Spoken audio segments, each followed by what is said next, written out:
Bonjour à tous, bienvenue pour ce 22e home WOD. Alors aujourd'hui on démarrera avec de la mobilité active, on commencera avec de la Cossack Mobility. Vous travaillerez 1 minute sur la jambe gauche et 1 minute sur la jambe droite, exactement comme dans la vidéo.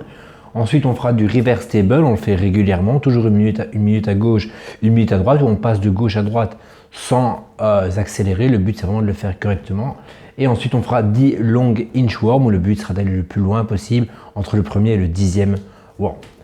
Ensuite, la session de force, on fera un 5 x 3 répétitions en strict handstand push-up, stop and go, c'est-à-dire qu'on devra faire une pause complète en bas, être à l'arrêt, donc c'est évidemment plus compliqué. Maintenant, il n'y a que 3 reps, n'hésitez pas à rajouter un déficit pour que ce soit beaucoup plus compliqué. Le but c'est de faire 3 reps, pas d'en faire 10, donc ça doit être difficile. Si maintenant c'est pas maîtrisé, je vous conseille aussi de travailler sur du déficit pike push-up, peut-être entre 2 chaises comme dans la vidéo. Je vous le montrerai, mais en tout cas ça doit être un exercice qui soit difficile pour vous. 90 secondes de pause entre chaque rep, et ceux qui travaillent sur des pike push-up où vous ne posez pas la tête au sol évidemment, vous faites une pause en bas de 2 secondes complète avant de remonter tout simplement. Ensuite, on fera le support your box workout 1, donc vraiment le premier workout que CrossFit a sorti pour la fundraiser, comme ils appellent ça. Le but, c'est de récolter de l'argent pour les box. Vous pouvez vous inscrire totalement gratuitement au verset de 20 à 1000 euros et qui ira directement à votre propre box. Vous vous inscrivez sous le nom de la box. Évidemment, maintenant, tout le monde peut s'inscrire totalement gratuitement dans un premier temps et verser selon ses moyens, évidemment. AMRAP 10 minutes, ce sera 10 air squat. 9 dumbbell snatch à gauche d'abord ou à droite, mais tout d'une seule main. Ensuite 10 push-ups et 9 dumbbell snatch de l'autre main, soit à gauche, soit à droite évidemment. En RX, on a un dumbbell de 22,5 pour les hommes, 15 pour les femmes.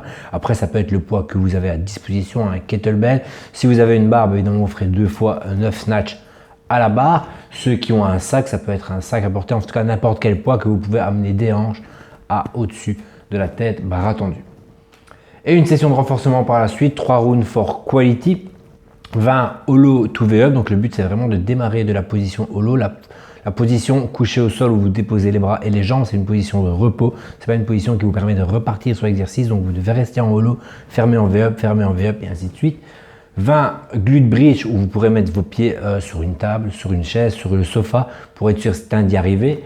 Et 1 minute en planche, ça doit quand même rester compliqué. Vous devez être capable de faire la minute unbroken, mais si vous êtes capable de faire par exemple 5 minutes en planche, n'hésitez pas à vous lester en posant peut-être un sac sur votre dos. Si quelqu'un est là, un pack d'eau, quelque chose qui rendra l'exercice plus difficile, mais vous permettra toujours évidemment de faire 1 minute unbroken. Et ça, vous le ferez 3 fois for quality. Et on se revoit demain pour le WOD numéro 23.